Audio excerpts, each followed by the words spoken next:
to you. Again, we've got John Howard, W2JLH. John, over to you. Thank you very much, Ed. Good evening, guys. A little bit why Amelia Earhart. The two things outside of biology that I know a fair amount about are the Lincoln assassination and the Lindbergh kidnapping. Well, Amelia Earhart, for those of you who are not old enough to remember, which includes me, was known as Lady Lindbergh. She came to fame at a time when aviation was the new cutting edge, and people were looking for excitement and round-the-world flights. First flight across the Atlantic was, of course, 1927 with Charles Lindbergh. Amelia Earhart was the first woman to cross the Atlantic as a passenger and then did it on her own. Young lady out of Atchison, and a unique woman, an entrepreneur in her own right, her own fashion line, her own line of luggage, reasonably competent pilot, and a feminist well ahead of her time. She will marry George Putnam of Putnam Publishing. And to give you an idea of how different she was from the other women of her time, on the day they married, she handed him a letter that said, although they were marrying and they were in love, she was not going to hold him to any old-fashioned standard of chivalrous conduct, nor did she expect to be held to the same thing. When I mentioned this to Tom last night, he said, an open marriage, and that's essentially what she proposed back in the mid-1930s. Her husband was, of course, her main promoter. So we're going to start off talking about Amelia, lost and found, because I think we found her. So the photographs here. Starting at the top right is a publicity photograph for the 1937 Round the World Tour with her perched on her Electra. The photograph on the extreme left of her sitting in the cockpit was taken before she started on the second flight, and that was taken in Miami. And then the other cockpit picture was taken at a time between the two flights, because she had a false start, to show her in the cockpit. And the island on the bottom is Nikumaroro, out in the South Pacific, which plays a role in our story and was formerly known as Gardner Island. So this is the plane. It's a Lockheed Electra 10E. Its number is November Romeo 16020. It was designed by Hale Hibbard for Lockheed, but the engineer that did all the tweaking of the fuel system, the engines, and the aerodynamics was a man by the name of Clarence Johnson, who later on for Lockheed runs the Skunk Works, which built the SR-71. This photo is important because the question has always been, did she have radio navigation on board? And there, let's see if I can get my pointer here.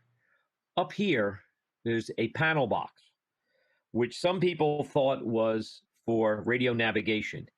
It's not. It was a series of gang switches for other electronics within the aircraft.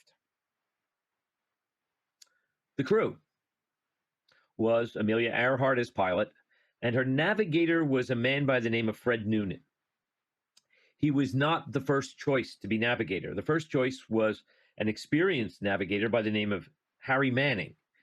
Now, what's going to prove crucial to our talk here is that Harry Manning was trained by the Navy as a navigator, and he also was trained in Morse code, both sending and receiving.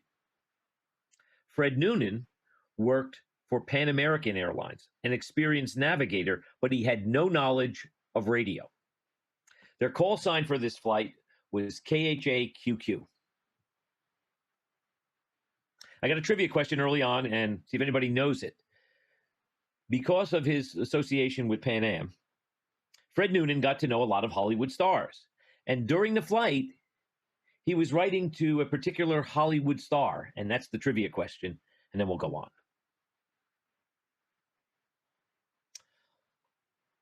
A brief timeline. I like timelines as a historian. I like timelines in science, but I'm just going to give you 2 points here. She starts on 20 May 37 and is last seen July 2nd, 1937. Her first attempt in Hawaii, she had a failed landing gear and crashed, and the plane had to be repaired. She takes off going in the other direction from east to west, June 1st, 1937, from Miami.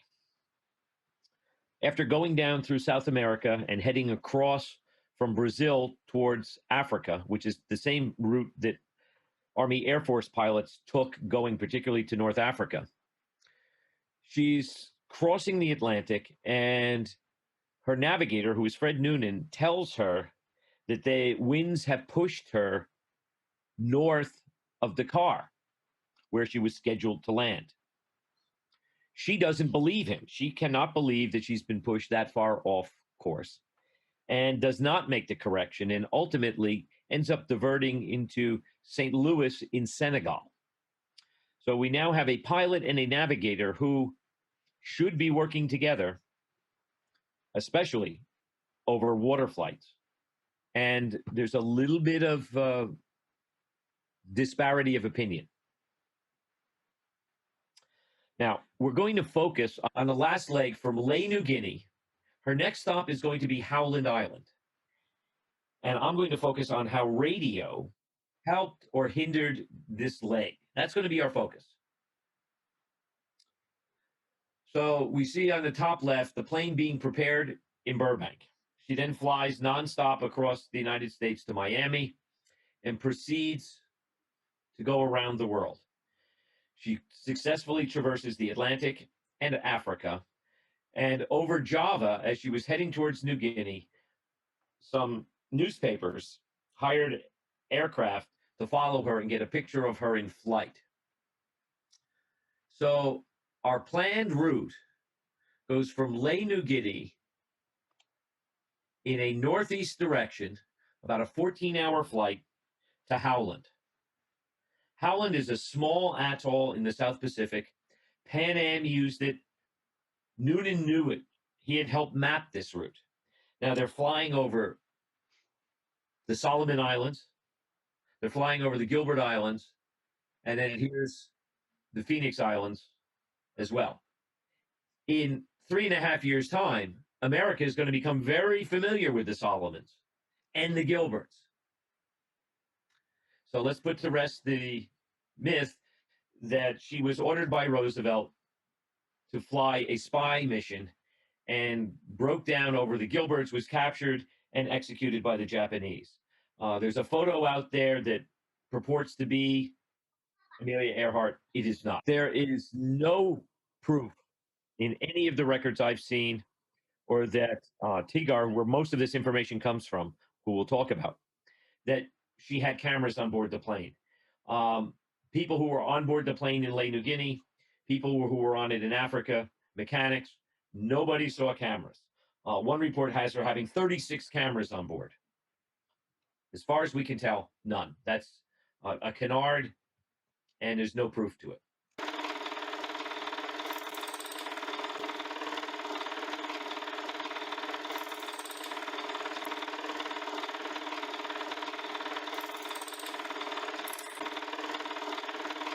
This is film of her taking off from New Guinea. It's a 30-second clip that was shot on 16 millimeter.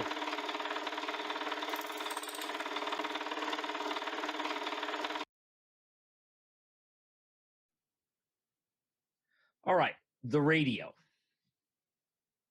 Okay, it was a Western Electric 13C 50-watt crystal-controlled unit. It was AM.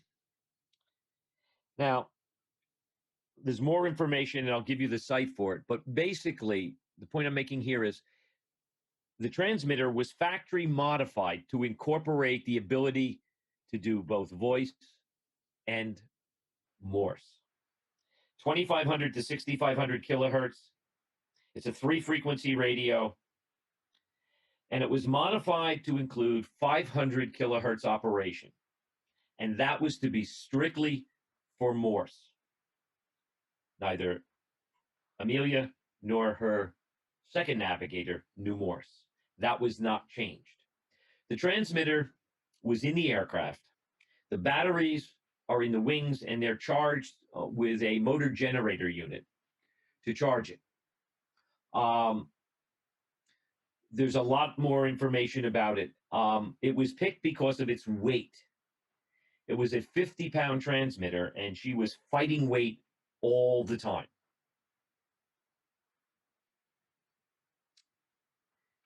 The tuning adjustments were not available in the aircraft. You could not manually tune. You could switch. So a technician had to go in and pre-adjust the radio, so that all Amelia or Noonan had to do was to switch channels. Well, it turns out Noonan could not do that. He had supposedly a key back by him, but everything else was up in the cockpit with Amelia. So you have a single pilot flying, a navigator who's literally reaching forward, handing her pieces of paper with heading corrections because it's so loud in there. And they also had a string, so if he was in the back pumping fuel, he could still send messages to her. She was very busy flying. Now, there was an autopilot on it, but autopilots in those days were not what they are now. It was all relay, and I've got a lot more data here. And I should say now, anyone who wants the PDF of the talk with this information, just send a note to the club, and I will get it to you. Now, they make a note here that there was automatic break-in when you switched to CW, and you just had to press the key and it would break in. But note here, the voltage fluctuations from the charging unit altered the quality of signal that went out. We have to focus now on the antennas because this plays a critical role here. The original antenna was a V running from the dual tail to a mast behind the cockpit. It was 46 foot long, doubled back on itself. It was, according to some calculations, 15% longer than optimum. But Bell Labs, who put it in there, apparently tuned the receiver to accommodate the extra length. And we're talking at frequencies 3105, 6210. Now, 6210 is a harmonic. It was unsuitable for the 500 kilohertz operation, so they installed the same type antenna that the Zeppelins used. It was a retractable wire. So when they wanted to use CW, the navigator would go to the back of the aircraft and trail the wire outside. Now, that antenna weighed about 50 pounds.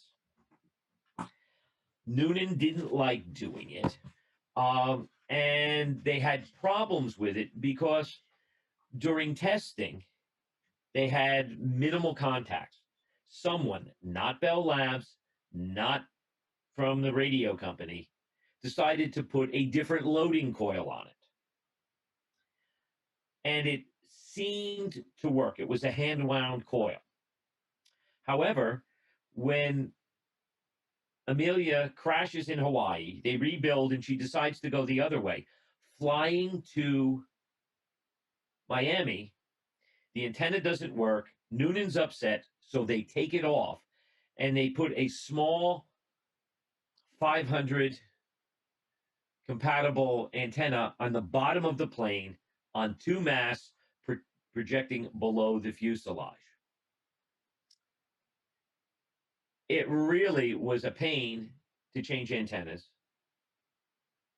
Amelia would have to go to a relay panel. He'd have to push the antenna out, then switch his end. It was just an awkward, as the Brits would say, cock up of plans. And there's no real proof that that trailing antenna was matched to the transmitter. Now, the lost antenna here, we believe, or most people believe, was lost on takeoff in Lae, New Guinea. If that video had played, you would have seen her taking off, and you would see a puff of smoke. Originally, people thought it was the tail wheel bouncing. later analysis seems to indicate that this receiving antenna mast was broken on a rough takeoff. If that's the case, and somebody reported finding copper antenna wire there, that's part of the problem why Amelia never gets to her destination. This is the V antenna up here. And there is, in Amelia's cockpit, a loop antenna that she can turn to take directional bearings, which were going to be broadcast by the U.S. Coast Guard. If you're getting the feeling that things are not the way they should be, you're absolutely right. This is from the takeoff footage before Amelia starts to roll. There should be a mast here. They don't see it here. The dorsal mast is there going to the V. There should be a second mast here. It's not. The loop antenna is here, and one aeronautical engineer thinks that there's damage to the pitot tube, which would affect her airspeed readings. So we have her now going for the longest over water portion of her flight. She doesn't have an antenna to transmit CW. She doesn't have an antenna possibly to hear things, and she's relying on a V antenna and a small loop directional antenna. So these are the flight parameters. She leaves at midnight GMT, July 2nd. Her still airspeed is guesstimated at 130 knots. At 7:18 GMT, 7 hours into the flight, she gives a position based on Noonan's calculations. At 1744 GMT, she says she's 200 miles out. Little under an hour later, she said she's 100 miles out. Now, the radio operator on the Itasca is using signal strength as an indication of distance. Earhart comes on again and says that based on Noonan's calculation, they should be immediately over Howland Island, but she can't see it. Now, she was not heard at Howland. The Coast Guard, in an experiment, sent a radio operator by the name of Cipriani to Howland Island. And they gave him a transmitter that was supposed to be transmitting bearings and signals from Howland on a frequency that Earhart could monitor, and she would be able to follow the beam in. Cipriani didn't know how to use the transmitter. He was a radio operator, but no one gave him any directions on what to do with this. It's also battery operated, so it has a limited life. After 1912, we don't really know where she is, and she really doesn't either. On Lae, some of the radio operators can hear her giving initial position reports. Nauru, in the Solomons, hear her. Now, the Itasca, which is patrolling the Pacific around Howland, hears her for approximately 5 hours, off and on. So when is she broadcasting? Well, we're going to see what her schedule was. There are 2 radio operators on the Itasca who are tasked solely with listening for Amelia. Her husband had coordinated with the Coast Guard, the Treasury, and his political friends to get support for her. The Coast Guard puts the Itasca there. Leo G. Ballard is the chief radioman. His Coast Guard call sign is DC. His amateur call sign was W7RF. There's also a second radioman there, William Galton, who's assigned just to listen for Amelia. This is her schedule. This is a telegram by Amelia's coordinator. She will broadcast radio phone quarter after and quarter to hour. Her frequencies are 6210 and 3105. Former used daylight also has 500 but dubious usability. Advise what frequencies Itasca will use. Ditto naval vessels so she can listen. Suggest Coast Guard and Navy coordinate so that weather data can be broadcasted to her after takeoff. We'll confirm arrangement with her by wire. Okay, response. With frequency, what is available. Itasca can give any frequency desired. And they're going to tell her, we don't have an aerographer on board, so we can't give you weather.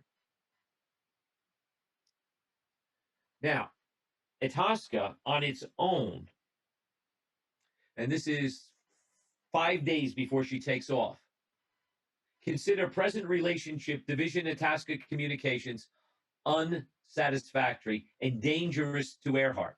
Context and other vital schedules. Urgently request the Itasca be given complete communication independence.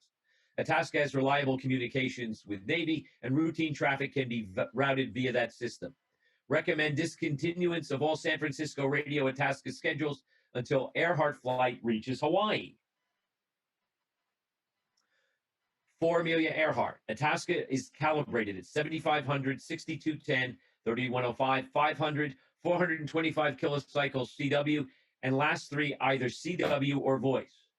Direction finder frequency 550 to 270 kilocycles. Request be advised as to time of departure and zone time to be used on radio schedules. That was never given Itasca. She's still requesting weather, and they're saying Fleet Air doesn't have anything for you. 7-2, the operator at Lae sends urgent black Itasca. Earhart left due Howland Island 18 hours time. So she's going to be in the air 18 hours, flying by herself. Okay, the radioman there is Leo Ballard, who will give an interview almost 50 years after the fact in an article on Wings Over Kansas in Atchison about what he remembered about the flight. This is not the Itasca radio room. It's from another Coast Guard ship. The Itasca never had their radio room photographed. It's believed that this is identical to what Itasca had. There were 4 radiomen there, 2 to handle ship's logs and ship communication, and 2 just for Earhart. Okay. We have a message here. KHAQQ to Itasca. Go ahead on 3105 with voice and transmit position report and signal strength on our signals. The type above is from the Itasca radio log. We are transmitting constantly on 7.5 megacycles. Do you hear us? Kindly confirm receipt on 3105. We are standing by.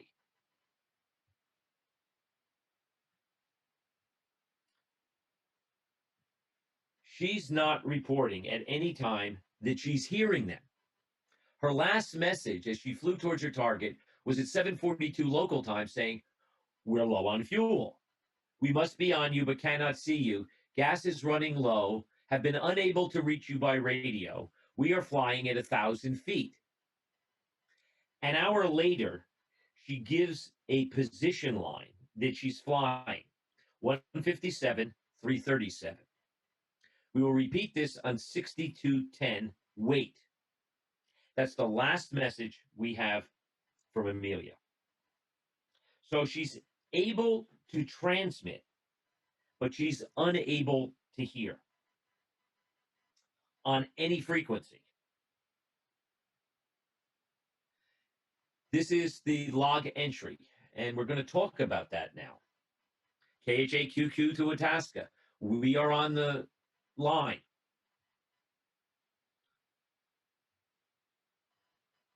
The group that's been investigating Amelia feels there's a problem here, and I apologize for this because it's a continuous document, and I'm trying to get important points. They're noticing the message receipts on here in times. On part of them, they are X'd out, and times have been changed from 43 to 45. And there's a couple of entries like this. Now, the original Itasca log, the hand-typed one from this ship, was used by Congress when they looked into it. It was in the possession of Leo Ballard, who was the chief radio operator. This log was retyped for the investigation, and we thought the original pages were lost. They're now in the National Archives. And there's a conversation recorded. Radioman Galton, get what?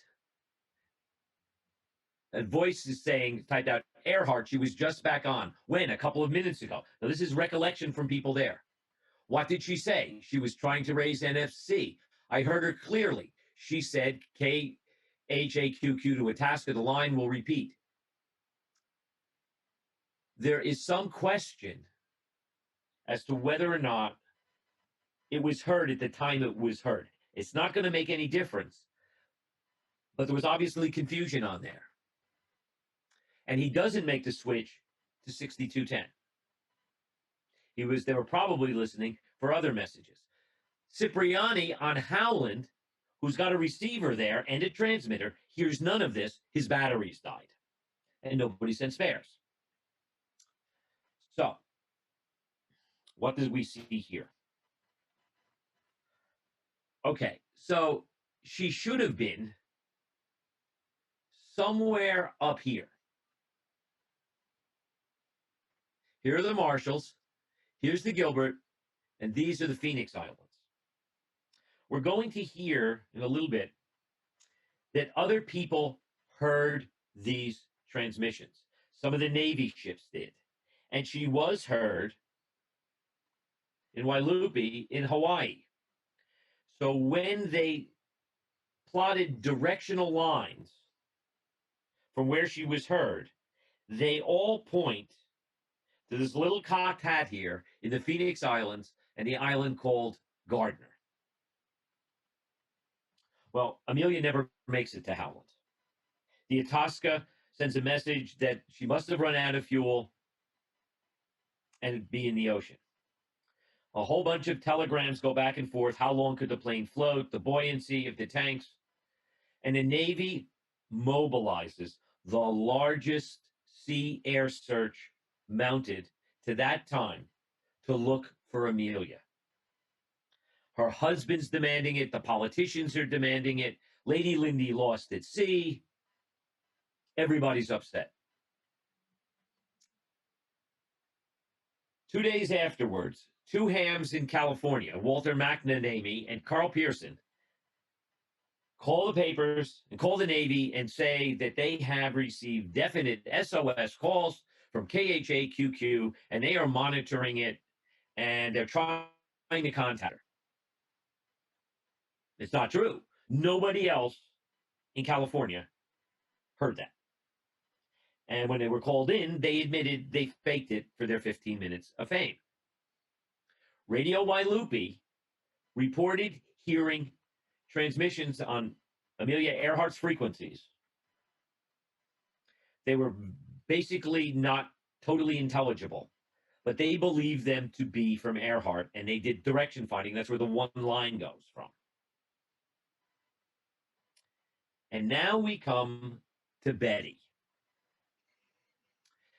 Betty is this 15-year-old girl, and this is her in 2009. Betty lives in St. Petersburg, Florida. Now remember, Earhart's got a 50-watt output. And this is for Fred AAB. I double-checked this. She was a shortwave listener. Her family radio was a Zenith 1000Z.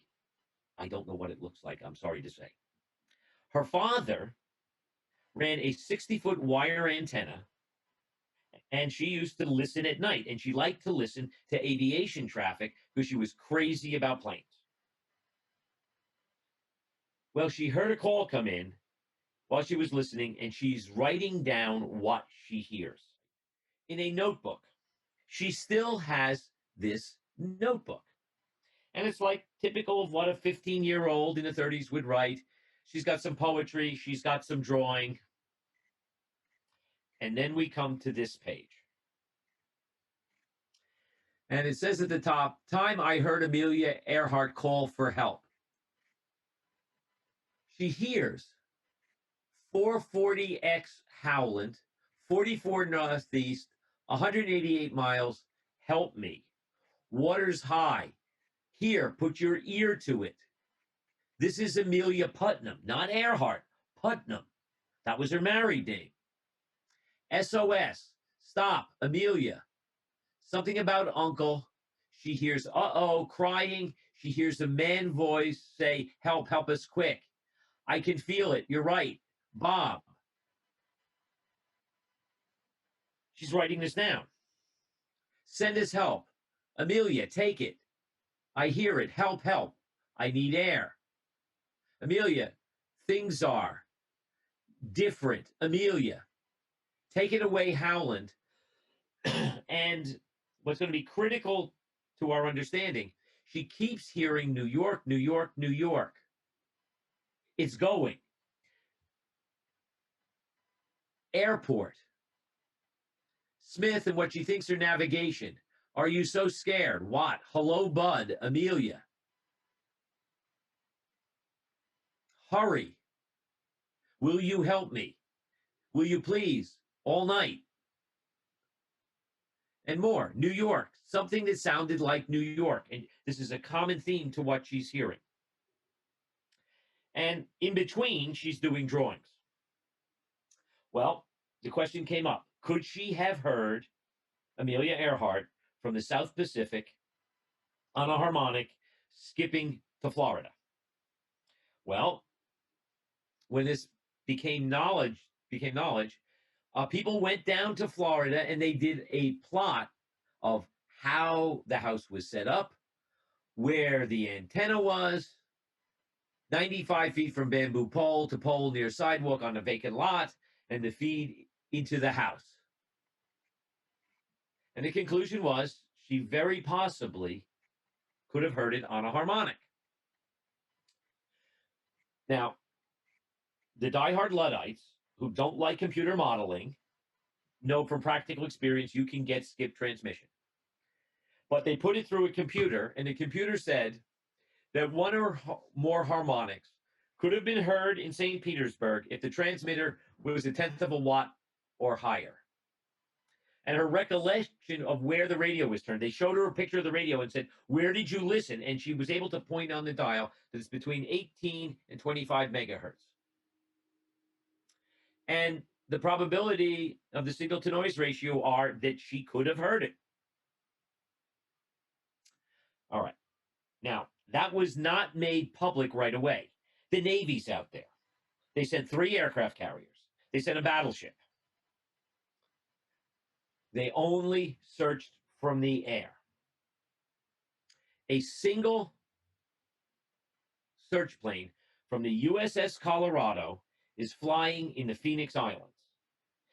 They fly over Gardner Island, and they see signs that somebody has lived there recently.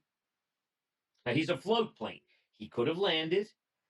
He doesn't. He takes a photo, but it's on the wrong side of the island from where we think Amelia landed. He radios it back. Nobody in the Navy goes there because when they looked at Gardner Island, they saw that the Brits had had a small colony there of people working, and they had abandoned it. The pilot says, I can't tell if there's people there. I didn't see them. The speculation is that Amelia was way off course, running low on fuel, sees this island, and lands on the beach. And it's Gardner Island, or Nicamororo, as we call it today. The plane would have been on the sand. And this particular atoll has a very sharp drop-off. You go off the edge of the atoll and it dropped straight down to about 2,000 feet. Where she landed would have been flooded by tides several times a day. And the only way she could have used the radio was to run one of the engines to charge the battery when the plane was out of water. And the suspicion is that ultimately the plane was carried out off the atoll.